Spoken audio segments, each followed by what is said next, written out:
We're at 8:00. I'm sorry, I'm taking the lead. You guys can take the lead whenever you want. Stop. No, that's all you. Thanks. Okay, stand for the Pledge of Allegiance. I forgot where my little flag is over here. Pledge allegiance to the flag. Flag of the United States of America. And to the republic which stands One nation, under under God, God, indivisible, with liberty and justice for all. Okay, good. Rory, do we have any public comment? We do not. Okay. I'd like to make a motion to move Seymour WPCA from slot 8 to slot 4. Second. Can I have a motion to do that? motion. So moved. Okay.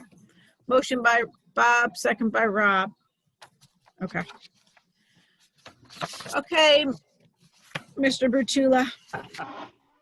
All right, Madam Chair and gentlemen, you have my letter dated August 27th, 2020, which explains the deficiency with the existing Water Pollution Control Authority scheme, if you will, here in the town of Seymour.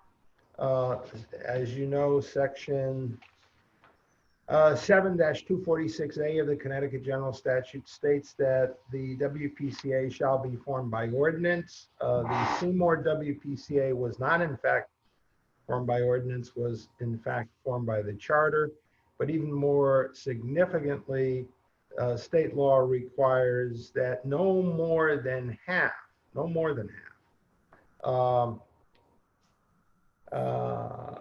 of such terms shall expire within any 1 year, and that is clearly in contradiction with the existing charter provision.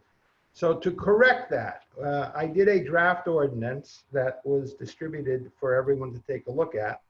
And what I did basically is I kept all of the language from the charter and added a term of office. And the reason I did that in my thinking was I know the charter had gone through a charter revision process. I know it had been voted on. And I know that a variety of the financial powers and obligations were altered to require certain things. So I took the liberty of taking the existing provisions and dividing it as one would do an ordinance, and I added the term of office. The term of office does, in fact, the way it's set up,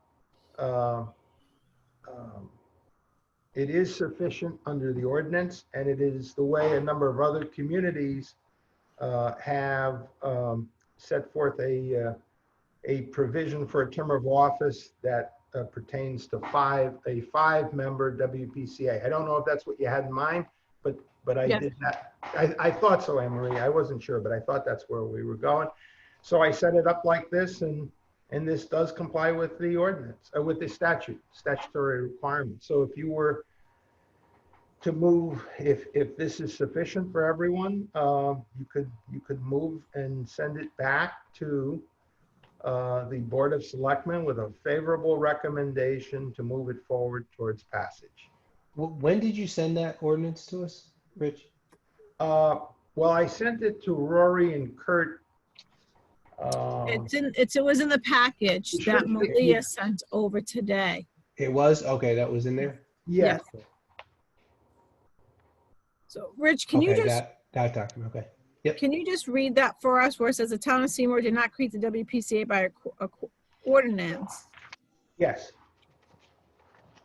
Rather, section 1212 of the town of Seymour charter attempted to create a WPCA consisting of 5 members. So we're keeping the 5 members. Yes. And their term is for 4 years. But is it a staggered 4 years? What I did for the term is to make it 3-year terms. I mean, you could do 4-year terms, but I did it for 3-year terms, and we staggered it. So for the initial appointments, so they're not all up at the same time, and no more than 2 can come up at the same time to satisfy 7-246A. So what I did is the first one ends December 31, 2021. And there'll be a new appointment with a 3-year term. And then the second, the very next year, 2 go, and the following year, 2 more go. We could have done 4-year terms, but I had set this up as 3. I don't, that's up to you guys, whatever you want to do with that. I think 3 is good, especially on that WPCA. Well, I know. I thought you might have some reluctance to a longer term. Rich, after they skip a term, they can come back and serve again. How does that work? Because There's nothing, Bob, requiring anybody to skip a term. So what it does is you skip the, what happens is no more than 2 terms can expire in any 1 year. So when the first one is up, say John Jones is appointed for the first, for the slot that ends December 31, 2021, you decide, hey, we're going to reappoint John Jones, and in December you appoint him, but it's for a 3-year term. So that then moves that person out, if you will, beyond the next 2 sets of expirations. And then the following year, 2 more come up, and Sally Smith and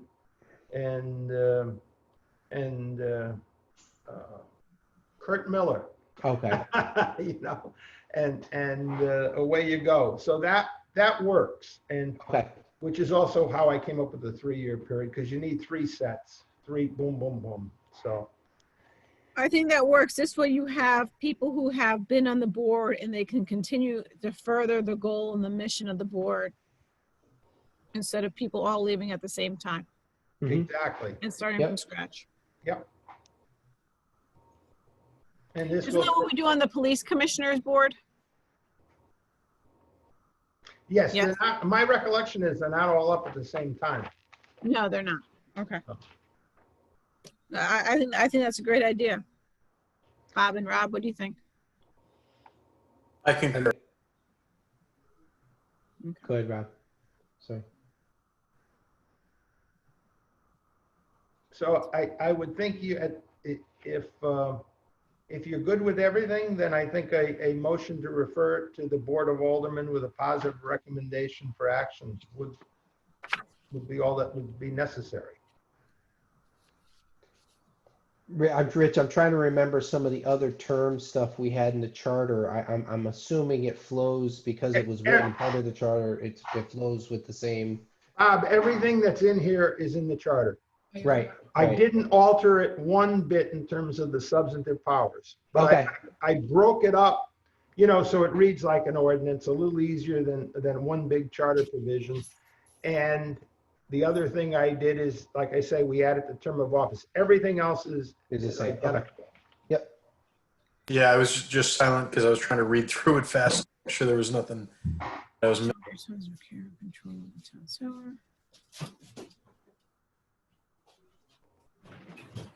So how different is this from our charter?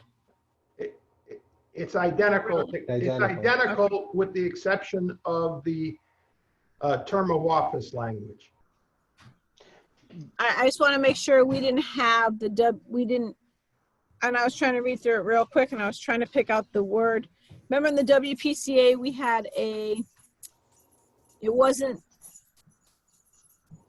the committee, but there was a WPCA. Oh, there was a rate board. A rate board. Yeah, that was dealt with at the last charter revision. We took it out. Yeah, Yeah. I think so. All right. No, it was a board that had absolutely no authority Right. and no duties, but it was referred to in the charter. Yeah.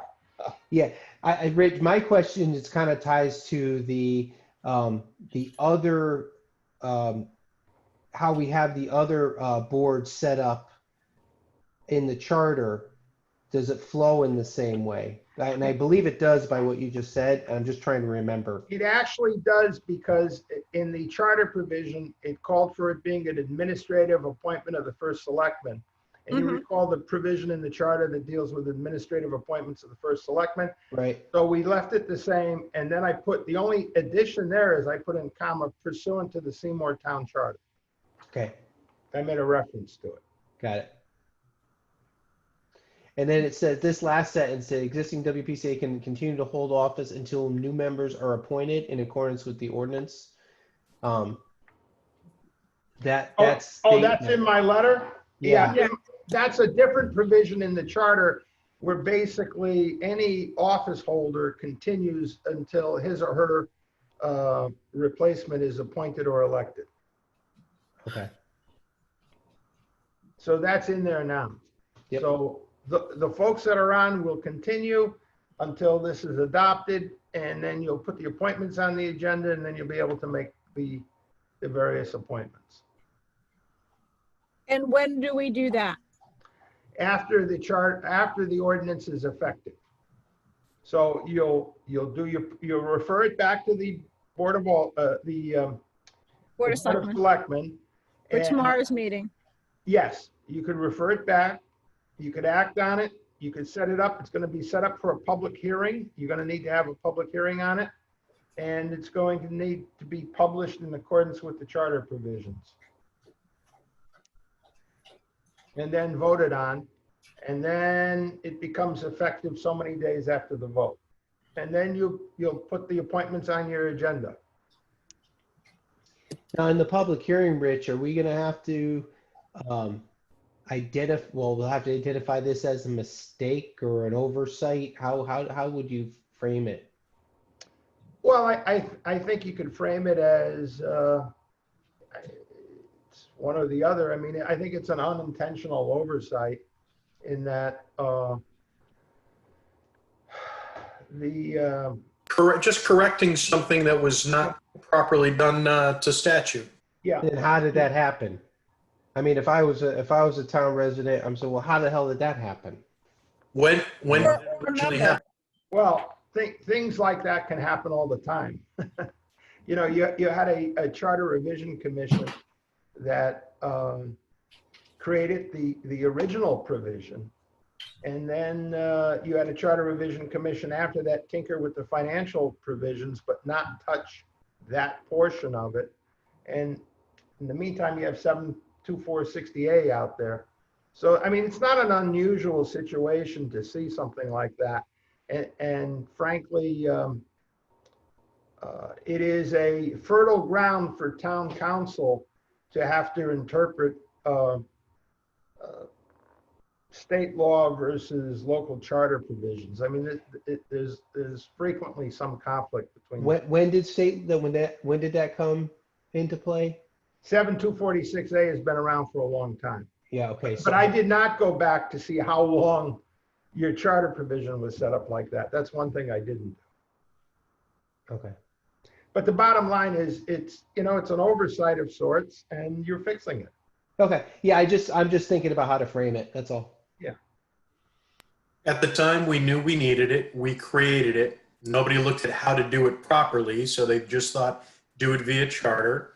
And now it came to our attention, so Got it. we'd have to see who was on it at whatever year it was created. And we just carried it forth from there on. Yeah. Yep. But now, I mean, we're looking at all the committees now to make sure everything is set the way it should be. So, okay. And this oversight was only caught because you folks asked me to take a look at that budget issue. And when I looked at the budget issue, I looked at that, I said, wait a minute, and then we went. It makes me surprised that it wasn't caught by town council over the last few charter revisions. So I feel like that's a discount, right? Oh, yeah, it's a discount, yeah. Right? What do you mean?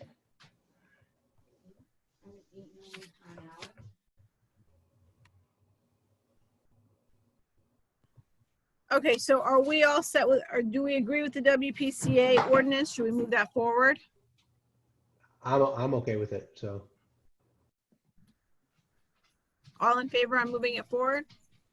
I Aye. All right, cool. All right, so we'll give this to the Board of Selectmen tomorrow meeting and tell them to move it forward. Right, Rich? Yes. Okay.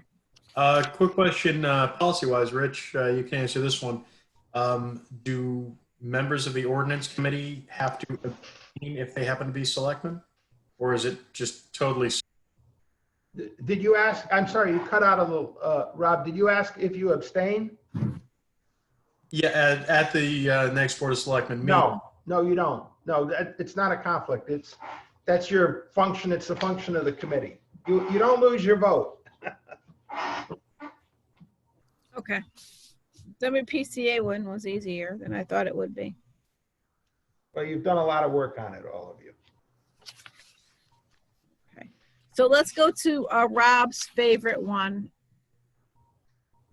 the noise ordinance. Yeah. Are we going to say we need more noise in the town? Just over by your house. Okay. Rich, can you refresh our memory on the noise ordinance? You have a noise ordinance on the books. The question is, as with many of the noise ordinances all across the state, they were so here's the history on them. Sometime in the, I believe in the 80s, the then DEP put out a model noise ordinance, and communities across the state adopted them. Right. The only there are lots of problems with them, but among the problems with the noise ordinance, the biggest problem is, are they at all enforceable? And at one time, the DEP was the enforcement arm, and they had the equipment and the meters. And in the entire DEP, I remember the individual in charge of noise enforcement from the state of Connecticut was invited to either a Board of Aldermen meeting or a town council meeting. And he came with his equipment to demonstrate it. But as he said, he was the only one in the state of Connecticut who had been trained and was able to actually go forward and act in a way to enforce the noise ordinance on a regular basis. So that has always been a huge problem. Now, don't get me wrong, there are some places in a noise ordinance where you may be able to get local enforcement without all the technical stuff. For example, can construction activity begin before a certain hour? Are they allowed to mow lawns on a golf course before a certain hour? I mean, there are things like that that some people have put into noise ordinances over the years. Of course, it causes problems from time to time because you have, this is commercial activity, for example, with construction. And the sooner you get started, the sooner you get something done, the sooner you add it to the tax rolls. With the cutting grass on a golf course, for example, next thing you know, all the folks who are golfers are held up for a couple hours, or it pushes everything back, and that causes issues. And I've seen a town council deluged with phone calls by angry golfers when they tried to enforce the noise ordinance against them. So, I mean, that's some of the history of these things. I don't know what you folks were looking to accomplish, and I don't know where you were going with it when it was sent here. I'm happy to do whatever you guys need. I'm happy to review it and see if it needs to be updated. But what specifically were you guys looking at, if you recall? If I recall correctly, I think we're trying to figure out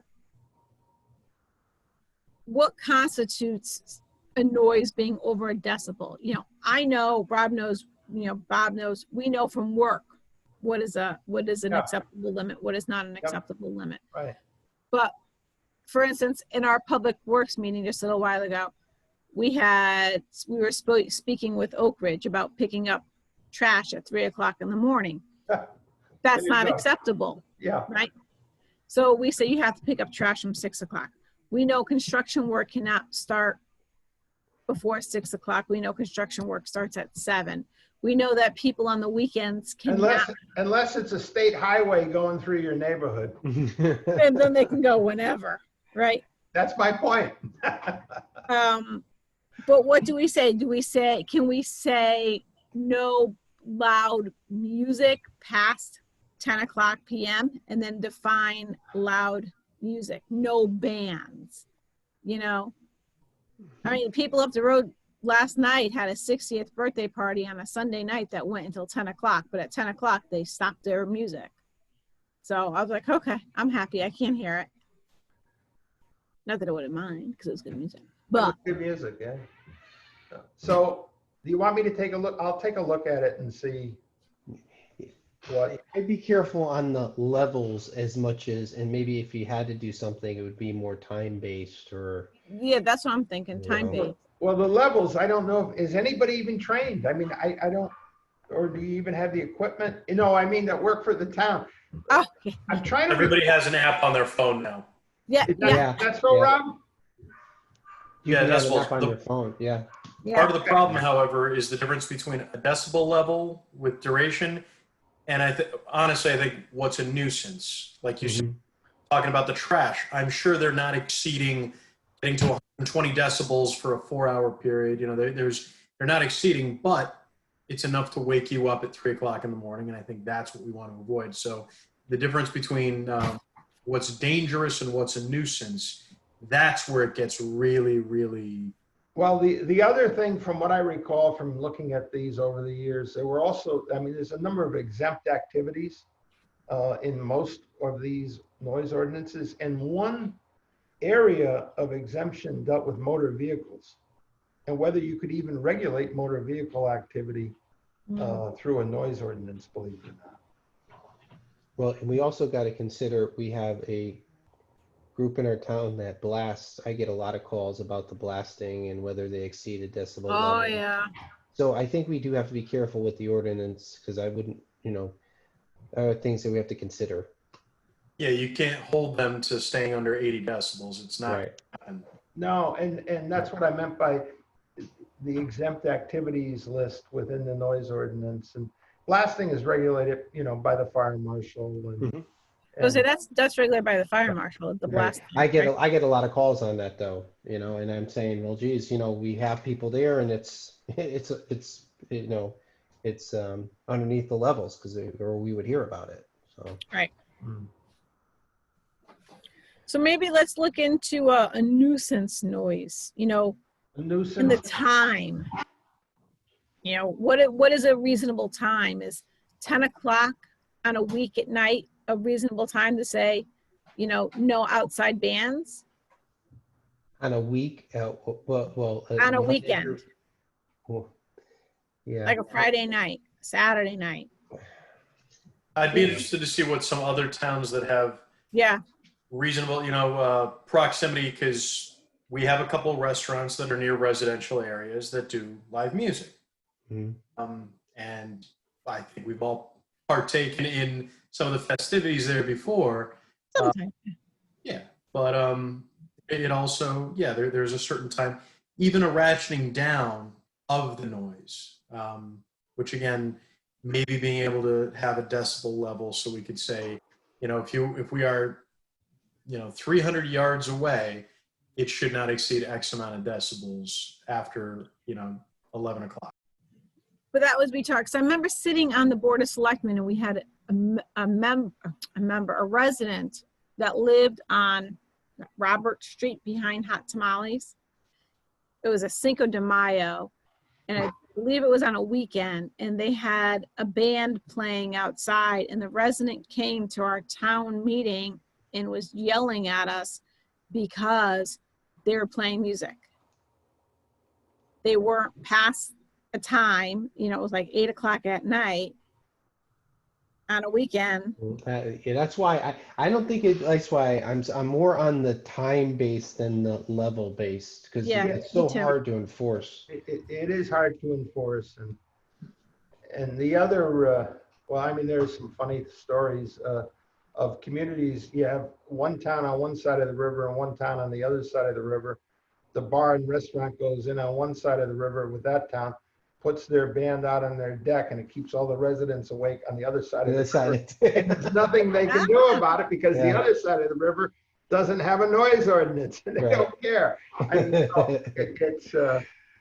oh, I'll tell you. So we could, I'll work on that. We'll try to put something together. So, Okay, so you're gonna look at other towns. yeah. All right.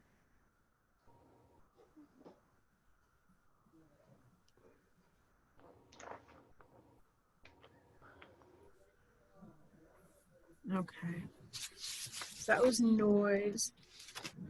All right. Number 5 is nonprofit assessment.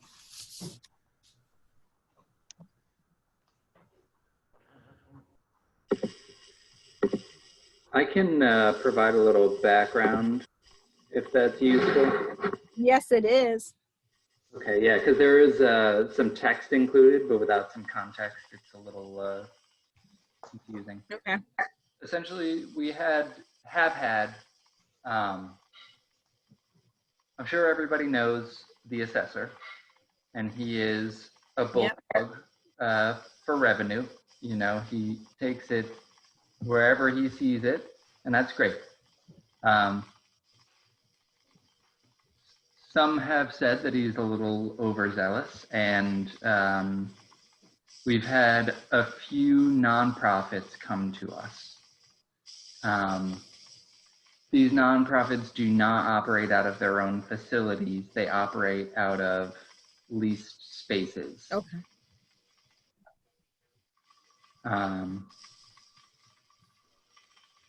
And then there's another component where if a nonprofit comes to town, and I don't know if you'll be able to fill in the gaps here, Rich, they're exempt. Their personal property is exempt, even if they're in a leased space. But there is an application that they have to fill out that, you know, if they're unaware of, they get I'm not sure if creating this exemption for lease space for a nonprofit doing business pursuant to a leasehold interest, I'd have to look and see whether that relieves them of the requirement of filing, for example, the quadrennial. The form is called a quadrennial, and you have to file it by a certain date, when due, or if you miss it, the property is taxable. And, you know, we've had some interesting issues regarding the failure of property owners to file their quadrennials, because then they get very upset with the tax assessor. It's not his responsibility. It's not his obligation, and he's just doing his job. If you don't file and you don't do what you're supposed to do, it ends up back on the tax rolls, and you get taxed. And we did have some of those issues, if I remember. We have. So Yeah. what's the problem? Because if they're not doing what they're supposed to do, and they fall back on that's on the nonprofit. There's a saying in the law that hard cases make bad law. So you have I'm just gonna, this illustrates the difficulty.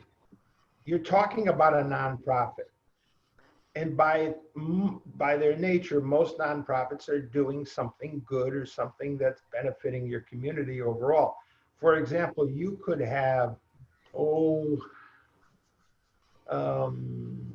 the Ambulance Association. The Ambulance Association could be operating out of a certain property, and it could have personal property, and it has to file its quadrennial. It's a private corporation. It's not a Seymour-owned, municipal corporation. It has to file. It fails to file. Joe puts it back on the tax rolls, all the personal property or whatever property that should have been in the quadrennial that isn't. And then they cry foul because, hey, we're doing wonderful work for all the people, and everyone, all of you know they are. And we all know they are. We're all sympathetic. And this was just, it's a bookkeeper's error, or it was we changed administrative staff or we, you know, or whatever.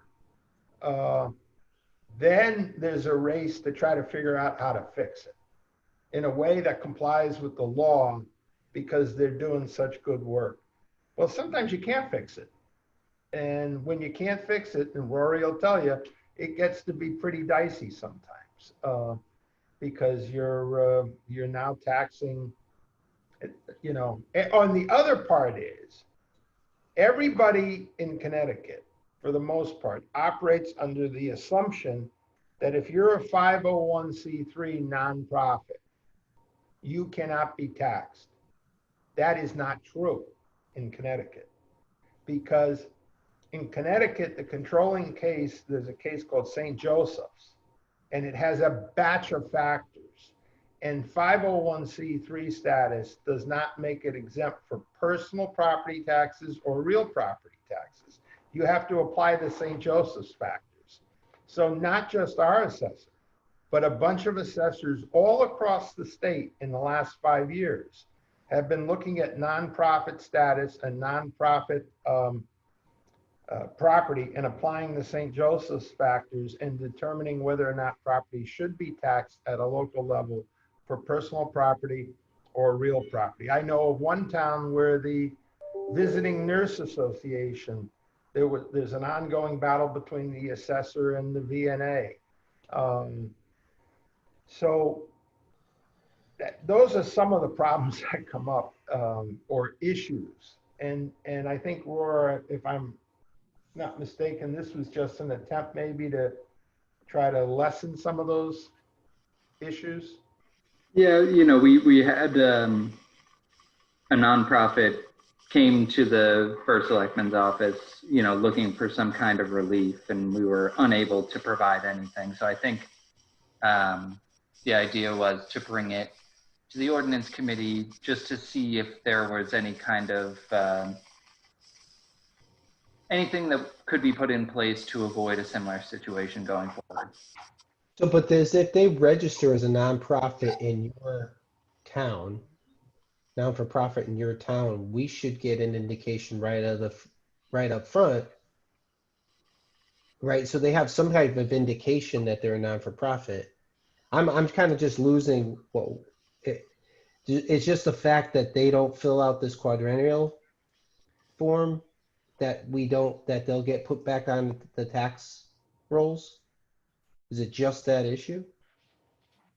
Or are there other? That is one issue, but there are other issues, Bob. It's more complicated than just that. That is a reoccurring theme. It seems that there's always one or two groups that miss the proper paperwork, even though they may have filed it for like a decade. When the next time comes, they miss it. And then they get at it, and then they get incensed, and then Joe say, wait a minute, it's not my job to do this. It's, you know, you're supposed to do this. I can't keep, you know. So that's an issue. Another issue is the St. Joseph's factors in and of themselves. People think if they have 501c3 status, they're exempt from taxation. Well, they're not in Connecticut. If you look at all these factors in that case, the Connecticut Supreme Court case, and the assessor applies them, the assessor makes a judgment in his or her mind whether or not it should be tax exempt for property tax purposes. So that sets up conflict. Well, I wouldn't worry about that if I were you folks, because that issue gets worked out in a tax appeal to Superior Court. There's a process that gets worked out. We've seen these quadrennial cases go to Superior Court too. And sometimes we've managed to work out a resolution of some sort. But that's where it gets to be a bigger problem, is when they also miss the time period in which to appeal. Now you have a nonprofit that failed to file the paperwork, failed to appeal. Now they're going to get taxed, and there's nothing you can do about it. And we've had that happen. You can't fix everything. You know, I mean, you can't fix human error, I think, sometimes, despite trying to make it as user-friendly as possible.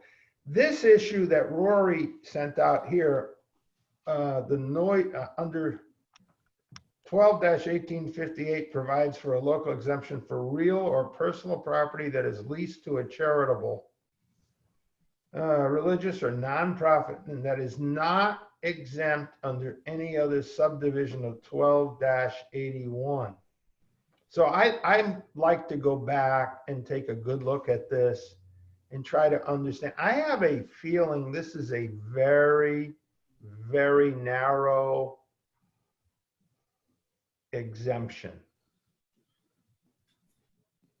And I'd like to check the history of it and see what somebody was trying to get at when they passed this particular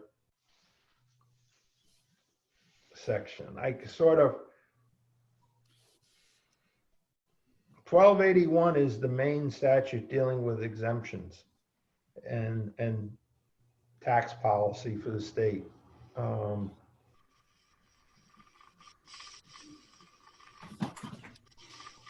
And there were, I definitely recall the incident that sparked this was the failure to follow the quadrennial. Yeah, I don't think this would, I don't think this would necessarily relieve them of the obligation to file the quadrennial. See, you'd file the quadrennial, and that's what I want to check on, Roar, because I think if you have property lease that is not otherwise exempt to a charitable organization, and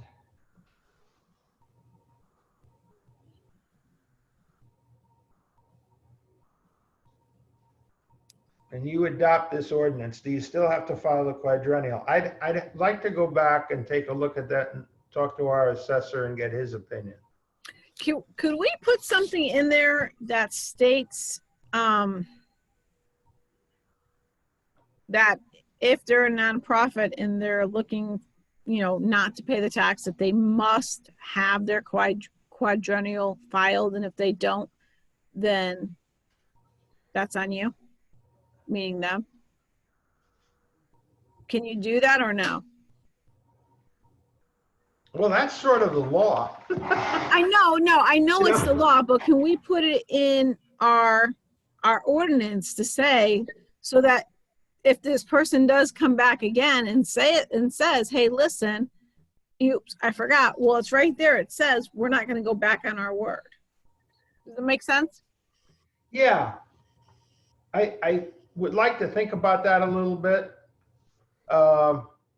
because I want to go back and look at some of the types of users who have failed to file, and maybe we should talk a little bit, because it's possible you may not want to tie your hands completely. How many people, how many 503s, or I shouldn't say non-for-profits, do we have in town? Let me say it that way. I don't know. I have no idea on that. Joe might have. Or Rory, or did Rory just stepped away. All right. Yeah, because I'm curious, is it a process problem? Because if we identify them as our books as not-for-profit, maybe you handle them differently from a process standpoint at the tax assessor level, that a reminder gets sent out, or I think Joe sends a letter. Okay. Rory's Because back. it seems like that would be a process issue. Yep. Rory, how many nonprofits do we have in town? I don't know. Yes, Is it hundreds, or is it? It's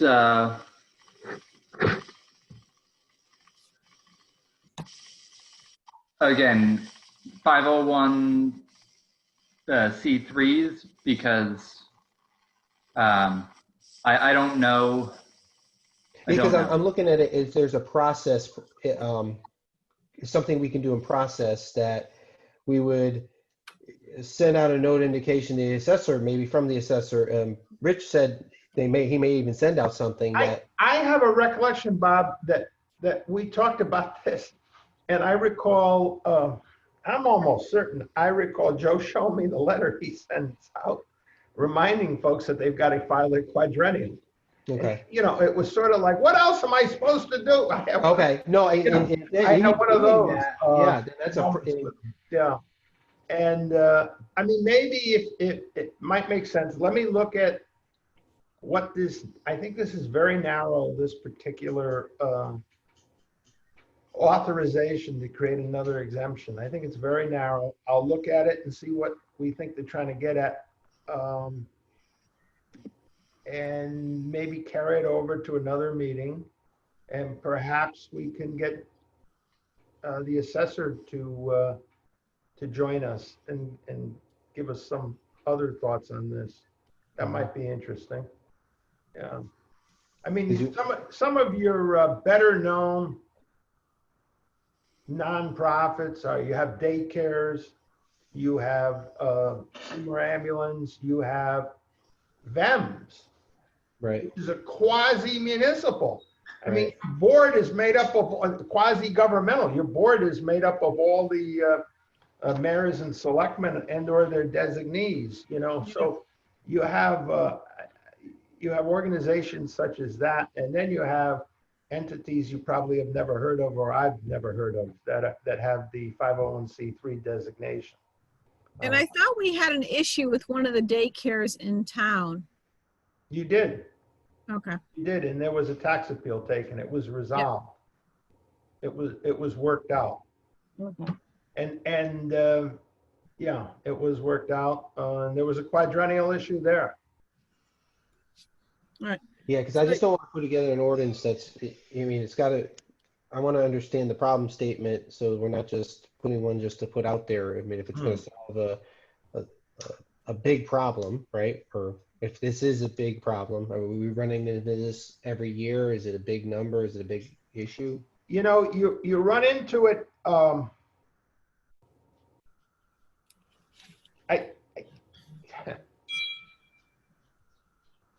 I would say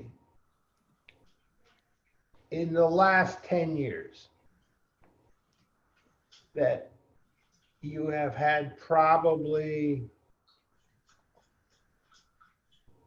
3 or 4 of these. That's it in 10 years that have gotten into the state court on a tax appeal basis dealing with a quadrennial.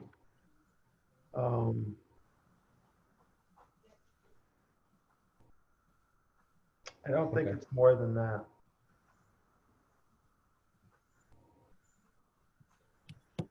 Okay. I think we should have Rich just go back and look at it. Yeah. What do you guys think? Yeah, I'm thinking it's worth at least a look.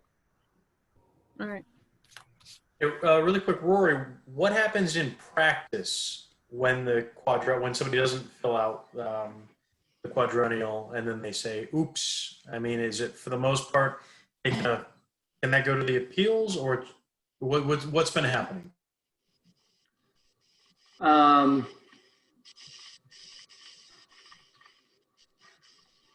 It depends. As I recall, it was an existing nonprofit that had moved to Seymour, and therefore should have been aware of the filing requirement. There was no address on file with the assessor. I think he just found it in the course of, doing his due diligence. I mean, Rich, again, correct me if I'm wrong, but, they can follow the appeal process. I don't know, the likelihood of it being overturned if they haven't filed and not followed. So to pick that up, they can take an appeal. We can try to work something out along the way. They have to make their filings when they're due. Where it gets to be interesting, and we've seen this too, is where they've missed their appeal period for a particular year. And then they're going to find themselves paying taxes for that year. And there's not much of anything you can do about that. And we've actually had some have to pay taxes because they failed to file their quadrennial They missed their appeal period. It was untimely, and they're going to pay taxes. So what happens is, I forget, was it Bob or Rob? I can't remember who asked the question. They get a tax bill, and that's what ding, ding, ding. Then the bells go off, and then they go running to a lawyer, and then we have the conversation, and it's not always pleasant. Yeah, I would equate it to if people, don't notify the DMV that they got rid of a car, Yeah. a tax bill, and they'll be past the appeals period, and it's their obligation to notify the DMV. Right. There may not be a solution here. I think it was just we wanted to put it before the ordinance committee to see if there were anything we could do to try. So we'll take a look at this. You will recall there is actually a solution for this type of problem dealing with the manufacturer's exemption. Because unlike this problem, unlike the failure to file the quadrennial on the nonprofit side, when a manufacturer fails to file for the manufacturer's exemption with the state, Right. there's a state statute that creates a safe harbor that allows the legislative body, you guys, to then work it out. And you've had to do that on occasion to help some of your manufacturing taxpayers who have failed to file the paperwork that they're required to file in a timely fashion. So that's the potential ordinance we could create would be. Well, no, I'm not sure you can create an ordinance. What allows you to do it in the other circumstance, Rob, is there's a state law that says you can do it. Right. I don't think there's a state law that allows you to fix the failure to file the quadrennial issue. So it's a little bit different. See, I see this more as I'm back down to the process, not process problem, but process maybe correction where, and you mentioned that he might be sending notes out to fill your quadrennial. Well, maybe you have to send a note out that they have to sign and send back so they're aware. I mean, something that indicates that they've received it and they're choosing not to fill it out or they're going to fill it out. I don't know. Work on preventing the problem instead of fixing the mistake. I think that's where my head goes, but. Maybe send out return receipt or something like that, as opposed to regular postcards, which may get thrown in the mail. But Rory probably would know more on that. But if you send it out a registered return receipt letter, then they have it. So when they come back and say, oops, I forgot to do it. Well, we sent you a letter. Here's the return receipt. So the assessor is he is an originalist. He reads state statute and he does exactly what it says. And so, and to be fair, I don't know how many 501. Yeah, and that's his job. Right. I will say this, I'll defend him all day long. The man follows state law perfectly. And he does his job, and he doesn't play favorites. And, there's a lot to be admired there in the way he does his job.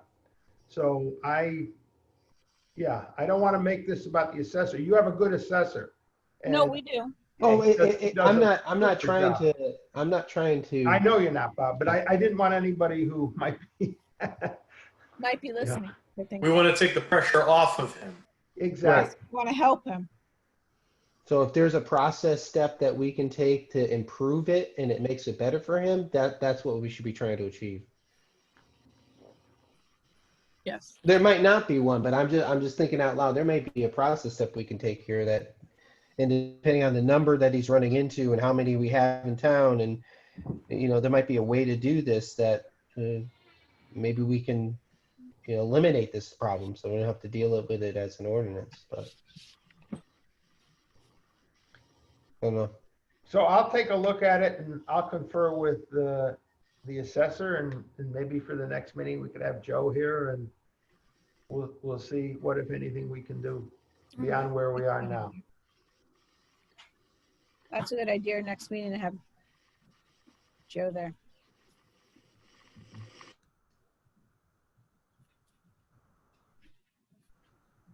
Because then it becomes a timing problem for the most part, right? Because you'll just miss your date and all of a sudden taxes are in the mail, like you said. So Yep. it's more of a, Right. Yep, you're right, Bob. and the quadrennials, how much in advance are they done to tax season? Do we know that? When are they submitted?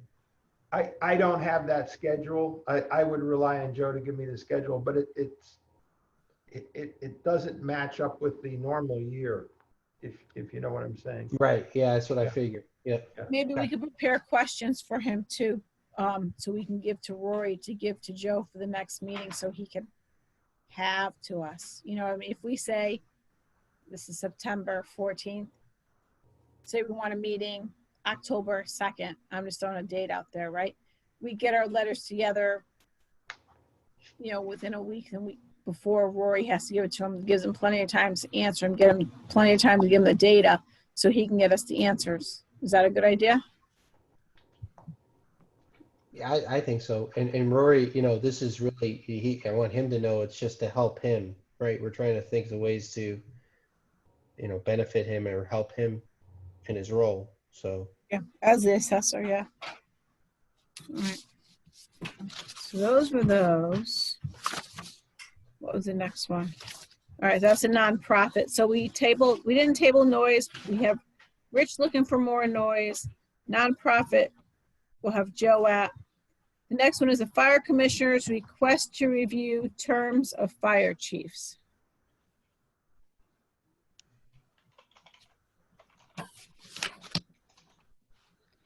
So I know Clay sent over to Rory because Rory sent them over to us. Maybe it was Malia that sent them over. It was a last batch. The fire commissioner is looking for a couple things to do for the new fire chiefs.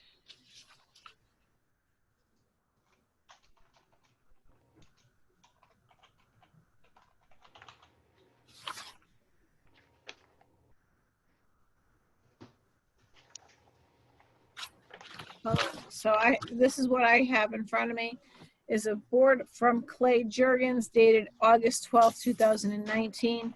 The Board of Fire Commissioners are requesting the following changes to section 621 through 625. And they added deputy chief between chief and assistant chiefs to all appropriate sections. This request is to eliminate problems with change of commands within the fire department.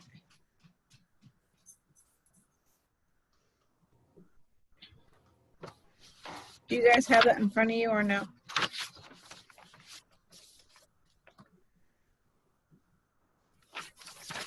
Yeah. Okay.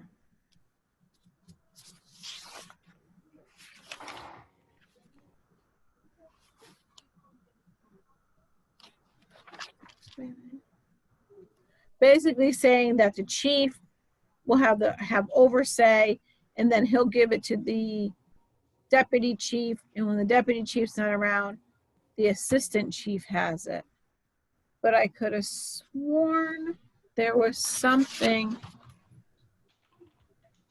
All right, I see. They call out the duties of the assistant chief, the power of the chief, and the assistant chief. Was it not called out before, Rory?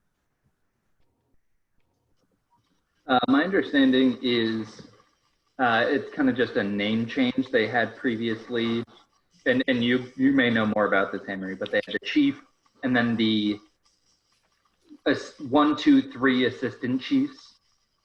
Yes. Yes. Yes. What they yes. did is they elevated one of those to the deputy, and they just want the language to reflect that so that there's a clear succession. I agree with that. That makes sense. Instead of having, chief, which is 1, we have chief 2, 3, chief 4. We have chief, deputy, and assistant. 2 assistants? See, and in speaking to the chief, he said that they wanted 3 assistants, but the fire commissioners have not met but once during this whole COVID pandemic because they don't and can't operate.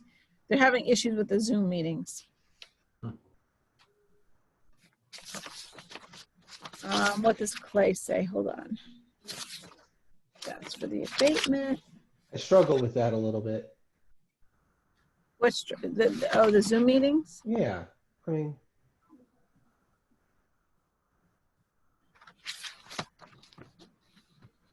They do struggle with that. shouldn't. I know.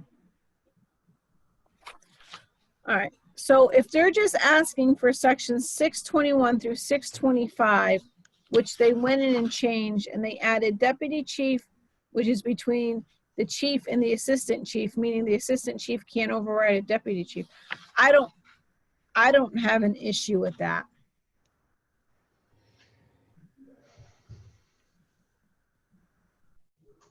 Does anybody else? No, if that's helping aid them, Yeah. just to clarify chain of command, because the last thing you want is any issues with the chain of command when they're dealing, and they've had a lot to deal with this year. So if that's something they're asking for, I don't see any conflict. I don't see a conflict with that either. Rich? I don't see a problem. Most departments have a deputy chief. So I would say all right, so what do we have to do now? We bring that to the Board of Selectmen again, like we did with the WPCA, and say we want to move this forward, and then it goes to public hearing? Is that how that works? Yes, except I think we should write it up. So maybe, why don't you move to refer to the Board of Selectmen, but let's not do it at this meeting. Let's do it at the next meeting so that we can get something written up on this and send it out maybe so that the commissioner could take a look at what we're doing. Maybe not. Hey, Rob, and their comment, so because at 621, it says the fire department shall consist of a fire chief, one or more assistant chiefs, and duly enlisted volunteers. Should we cap the assistant chiefs, or because that or more, could that mean something else? They're not defining it. Is that because I'm looking at, maybe I'm looking at an old one, or is that still in there? Are you looking at 6.625? 621. 621. It just says one or more there, assistant chiefs.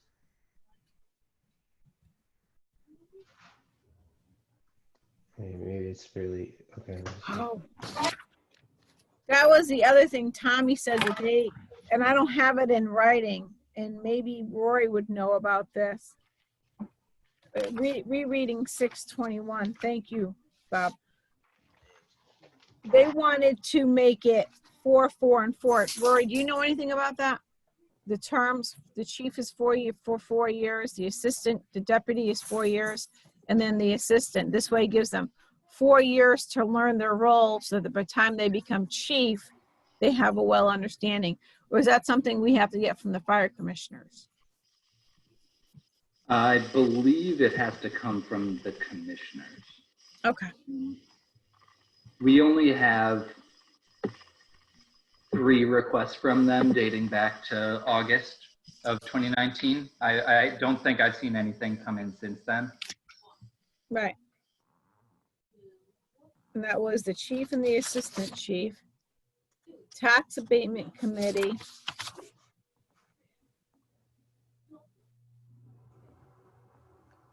And, okay.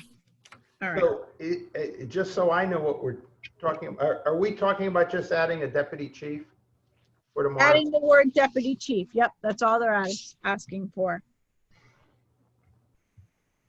They're saying add deputy chief to be between chief and assistant chief. So instead of just having chief and 3 assistant chiefs, you have a chief, a deputy chief, and then assistant chiefs. So, I mean, if that's all it is, you could refer it, and tomorrow night I'll pass out something. Or I'll ask Rory to send it out, before the meeting. Adding a deputy chief. And then you'll send that out for a public hearing, and I guess then we can get comment if the commissioners have an issue with anything that we've done. Does that make sense?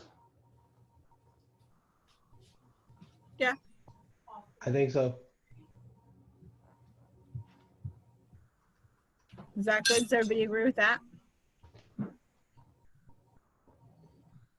Yeah, so, but when they just, that, the one or more, is that, like I said, do we need to cap that, or is that? No, because right now they have 3 assistant chiefs. They have 3 assistant chiefs. And One what, chief, 1 deputy, and then they could have 2, maybe. right, right now they only have 1.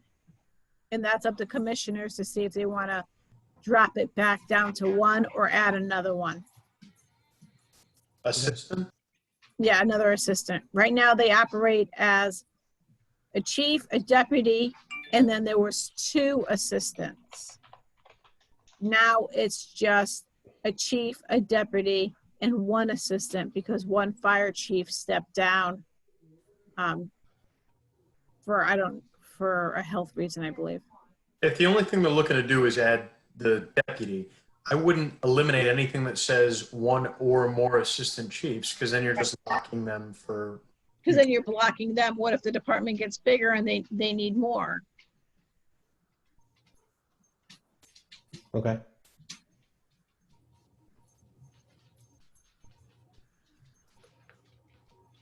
Right? Hi, Slack.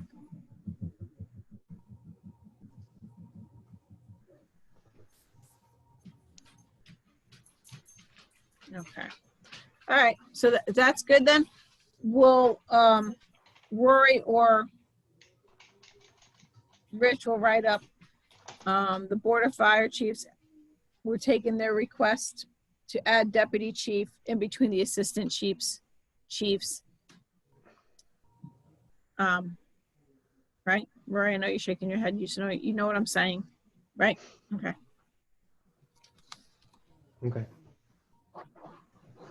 All right. So that was that one. Then that's good to go. The other one was, okay. The other one states, the Board of Fire Commissioners are requesting that a tax abatement committee be charged with viewing the programs for updates and changes. I think this is good because you know how we get the tax abatements every year from the fire department? Instead of the captains just saying, yep, yep, yep, yep, yep, or however they're doing it, their officers doing it. The fire commissioners then have a committee made up of maybe however many people from their firehouses to say, yes, this person made this call. Yes, this person made the committee, so that it's a second set of eyes looking at it instead of one set of eyes.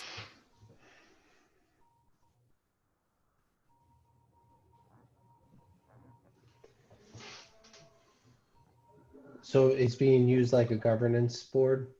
Is that? It's being used so that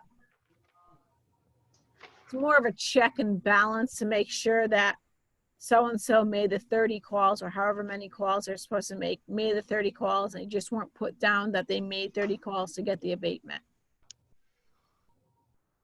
So more of a check in place. Okay, I mean, there's got to be factual data that flows with that. So Yes, but it's only the firehouses it's only your chiefs and your captains. It's only your captains that see that. Each firehouse gives it to the commissioners, and the commissioners are going by what they said. But okay, and I guess that's fine. I just want to make sure what is this abatement committee going to do differently? I know you're just saying it's a check and balance. Why would they be able to find the anomaly versus the who's submitting it? I just want to make sure you're putting together a committee that can they find the anomaly? I mean, I would check it to like a third party audit. How's that? So, Great Hill is saying, or citizens saying, we've had 15 people that meet the criteria of getting a tax abatement through the meetings, through drills, through community service. And this committee is going through and they're checking the run sheets for the fire department. They're checking the attendance sheet for the meetings, and they're checking to see who was on a committee. I guess that's what they're looking for.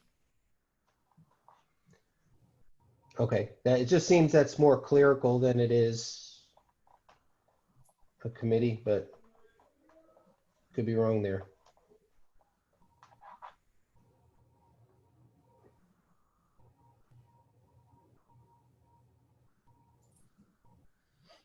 We can kick this back to the fire commissioners, Rob, and ask them for a little bit more detail on what would this committee do?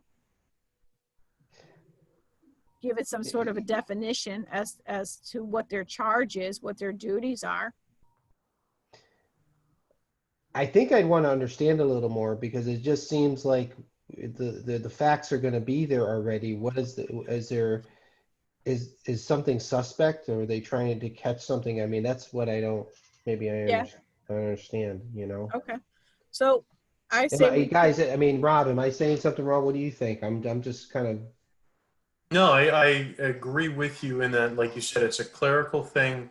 Yeah, is it serving a purpose? Is other than just having oversight? That's what I seem to get from Anne Marie, is that it's just another set of eyes on it. Is it necessary, however? And again, like you said, are they going to be able to check it? You can give me all the town's finances. I may not be able to up on where the embezzlement's going on. I say let's kick it back to them then and have them give us a little bit more detail to it. Or we can have them come to the next meeting and tell us what they want to do, so we have a better understanding, so we can ask them the questions. yeah, I'm not trying to start a war, but I just would want to understand what it would mean or why they'd need that. That's all. No, it's perfectly good reason. All right. So that one's there. Okay. So the next one is the Board of Fire Commissioners are requesting the following requirements for over 65 years of age and 25 years of service pursuant to the House Bill number 5277, see attached, for an ordinance within the town of Seymour. Any firefighter that reaches age 65 with minimum 25 years of service, not able to actively participate in the day-to-day operations of the department, yes, but is willing to maintain some level of activity within the department for benefit of the department shall be eligible for this abatement. So I guess what they're asking is, if you're 65 years of older and say you used to be a firefighter who could go in and put a respirator on, an SCBA on, and go fight an interior fire, or drive a fire truck, but now you're just a fire police officer because you can't drive or whatever reason. They want to make sure that if you're over the age of 65 and you have put in 25 years of service and you're still active in the department, that they get some sort of abatement, because they can't go to the calls like the ones that are getting the abatement now. So right now, it's only for active. Right now, it's only for active. And there are people in the fire department who are, retired. They're over the age of 65. During the day, they're able to go to the fire department and drive the truck, but they can't go fight a fire scene. But they're, helping with the Easter egg hunt, or helping with a lobster dinner, or, doing a boot drive, whatever they're doing. I'm personally a huge fan of backing things like this, especially when it's somebody who's put in the 25 years of service. Yeah, they have to have put in the 25 years of service and be over the age of 65. Exactly. It's not something where somebody could move in and jump in and become a volunteer for one day and get a tax abatement. This is somebody who's put in a lot of time. So I would be in support of this, unless somebody can give me a good reason why we shouldn't.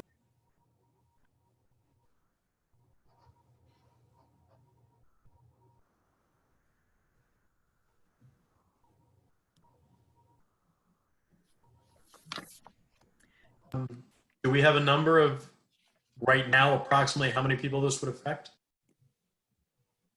I don't know how many this will affect, But then we have to look at the tax abatement, because from what I was told about the tax abatement, Rory, and if you can clarify this, it's like it's a W-9, which is a contractor's thing.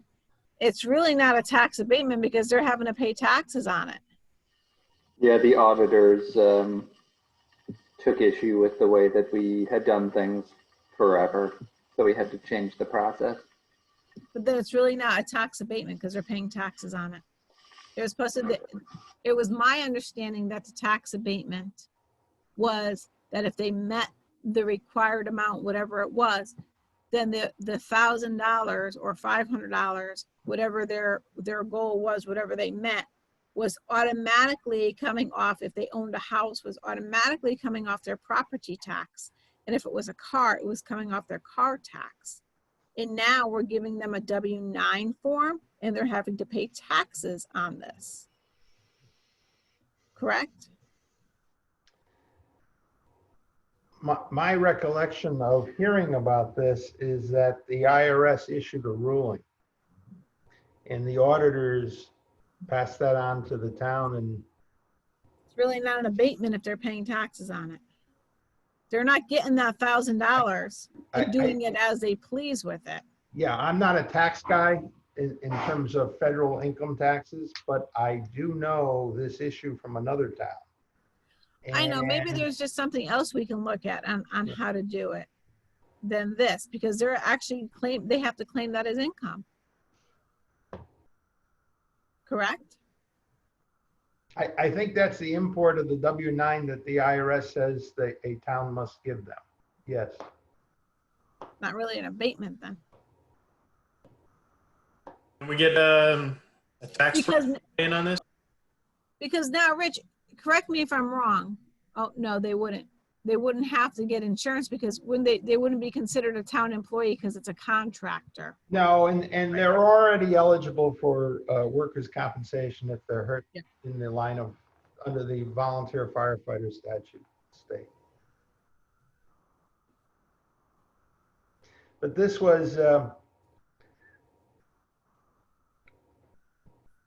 Rory, help me out with my recollection on this, but I tend to recall that the IRS issued a ruling on this very issue.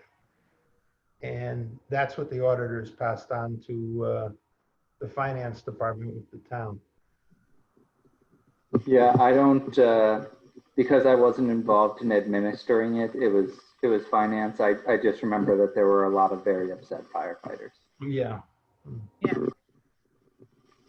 It I don't think it doesn't matter. obviously had an impact way beyond our town. So we ran into it in another town. What do you guys feel on this on this ordinance? After what you brought up about the way it's handled, I'd like to have somebody weigh in from a financial background to see how it affects them. I mean, right off the bat, any abatement, is a good abatement. So even if it ends up being less because they have to report a certain percentage of it, it's still a benefit to them. Right. Do you just want information on the current process? Because we're not talking about changing the process, just increasing who it applies to, correct? Yeah, I think Rob's question was how many, do they have an estimate as to how many other people this would apply to? What's the total pool? Are you talking about 10 more abatements or 100, right? Yeah, I'd like to know that as well, yeah. I mean, and does that carry on from different towns? So if you were a fireman in this town and you moved to this town, you get the whole 25 years? I'm assuming that's going to be the case, right? We're going to give them the benefit of that they've been part of a fire It department. says in the municipality. It So does? the bill says, I have Bill 5277, Public Act 1699, an act extending the municipal property tax relief to retired volunteer firefighters, fire police officers, and emergency medical technicians. Mhm. The legislative body of any municipality may establish by ordinance a program to provide property tax relief for a non-salaried local emergency management director and for any individual who volunteers his or her service as a firefighter, fire police officer, as defined in subsection A of section 7-308, emergency medical technician, paramedic, civil preparedness staff, an active member of a volunteer canine search and rescue team, as defined in section 5-249, an active member of a volunteer underwater search and rescue team, or an ambulance driver in a municipality, or any individual who is a retired volunteer firefighter, fire police officer, or emergency medical technician and has completed at least 25 years of service as a volunteer firefighter, fire police officer, or emergency medical technician in the municipality.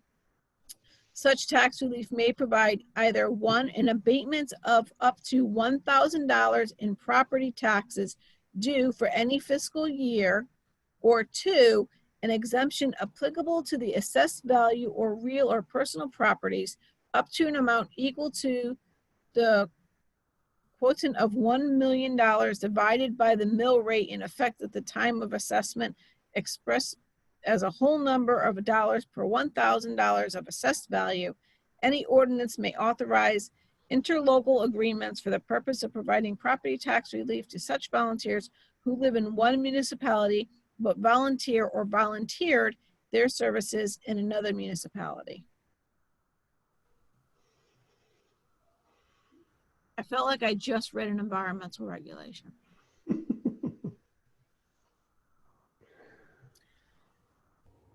Well, you could choose to extend the benefit if after you know what you're talking about in terms of the scope, to retired firefighters just from your community. To answer Rob's or somebody's comment. Yeah, that's mine. Yeah, Bob's comment, because the only way you can tack on the others is if you did an interlocal agreement. And so you're in control of that. And on the other hand, you may want to ask the question about the ambulance corps and the others, because Don't they have their own? yeah, but if you extend it for the volunteer firefighter, somebody's going to be knocking on your door. So to Rob's question about how many people are eligible, you might want to just ask. But this year, say it maybe 10 people are eligible Mhm. or 20 people are eligible, right? The fire department's not that big. But next year, it may be 25 or maybe 5. So the numbers, I think, will fluctuate Some. But we can ask them. That's not a problem. We can kick that back to them as well and state that, you know, we need a little bit more information. How many people are we talking? Are we talking about a whole fire department? Or are we talking about a handful? Are we talking about 10? Are we talking about 100? Right.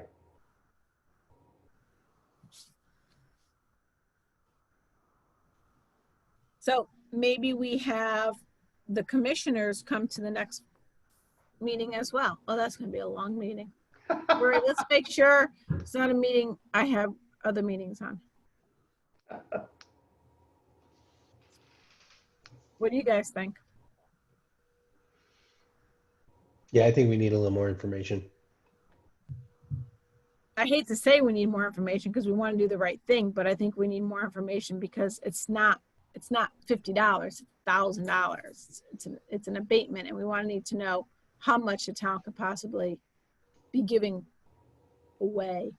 Yeah, we are fully in support of it, given a little more information. Yep.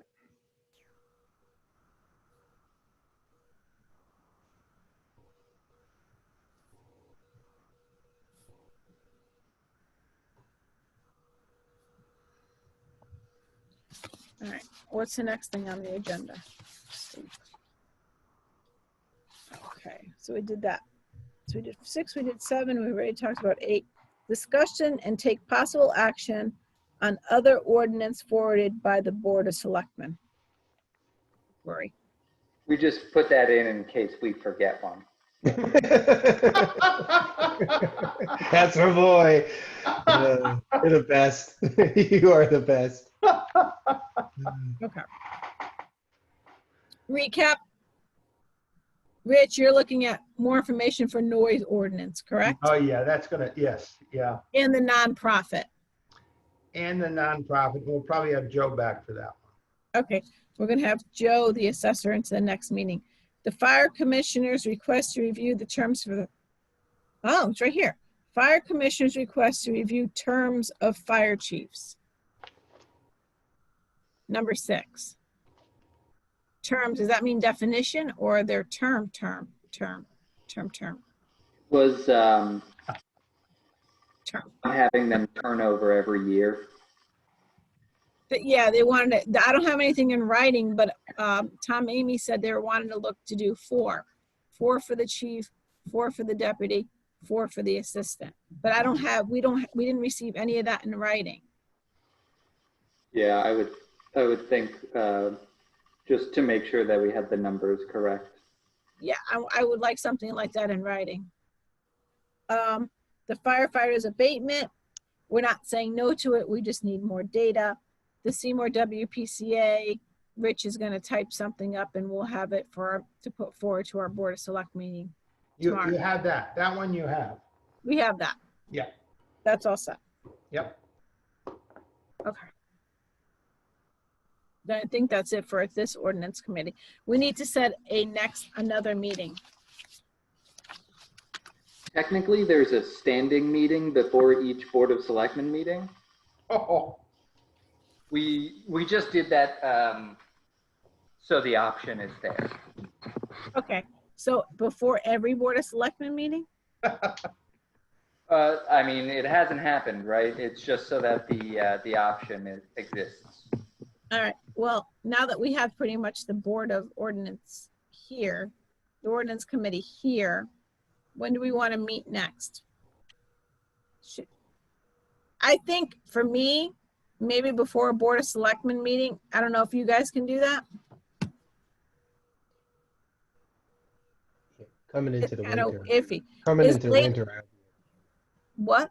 Coming into the fall now. This time frame, I'll be able to. On Tuesday. What about you, Rob? I mean, late at night doesn't bother me either. No, but I mean, I You don't have want a to keep baby Rory. I coming. feel bad for Rory every time we're out late. So do I. yeah, I'd be okay running a tight meeting ahead of the Board of Selectmen meeting.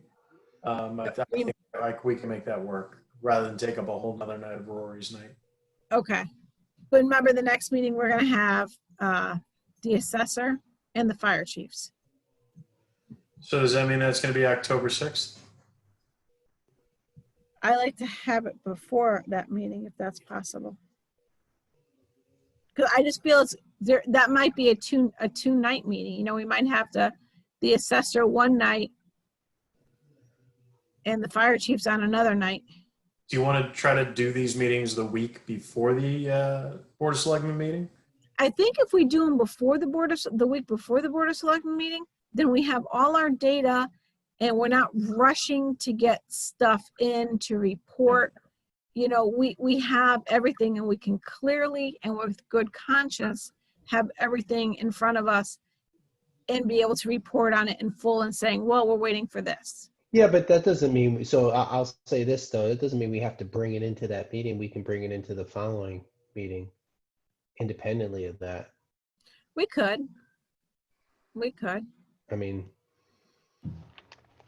because and also to tie up a lot of people's time on another night, a different night. I mean, And let's stick with right before the Board of Selectmen meeting. Okay. Yeah, that we're not going to really make any decisions that would be presented an hour later.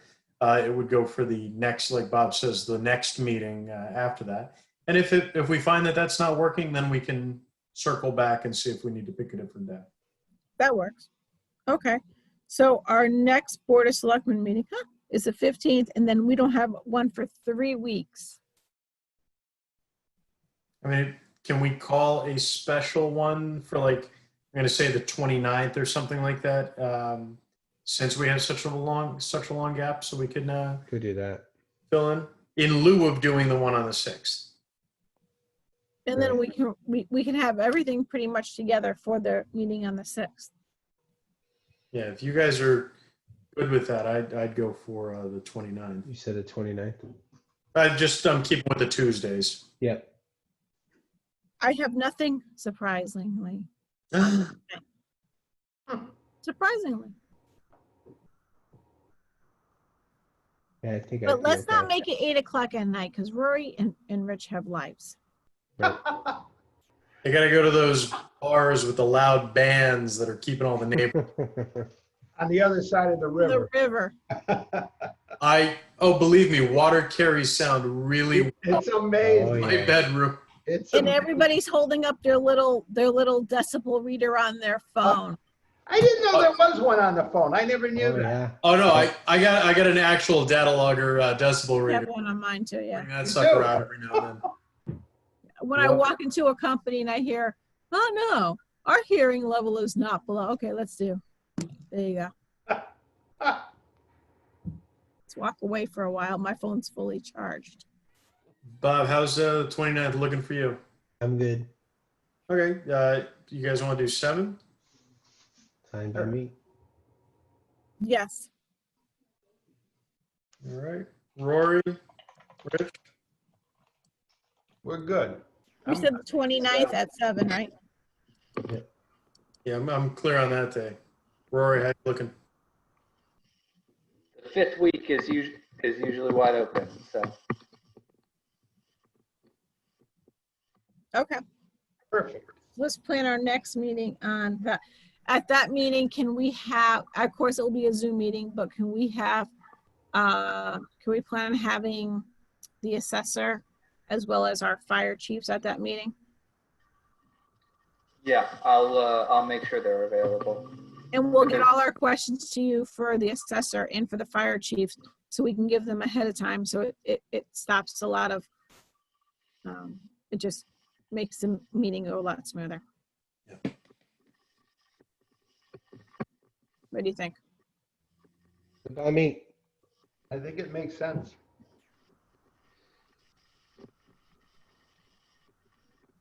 Bob? Rob? Okay, Bob's good. Rob, Yep. you good? All right, can I have a motion? We need a motion to adjourn this meeting. How did I Motion to- become chair of this one? I don't know. You're just too. so efficient. Yeah, look at you go. We don't get in your way. You just took over. What are you talking Yeah, about? I was all ready. I had a gavel and stuff over here. Did you? Oh, you can have it if you want. No, I would not dare. No. It was because I just came out of the WPCA. Let's go. Let's move it, It's, right? Let's move it. And the public works. All right. So can I have a motion to adjourn then? Motion to adjourn. second. Okay, all in favor? Aye. Aye. It feels so weird not saying I make a motion to adjourn.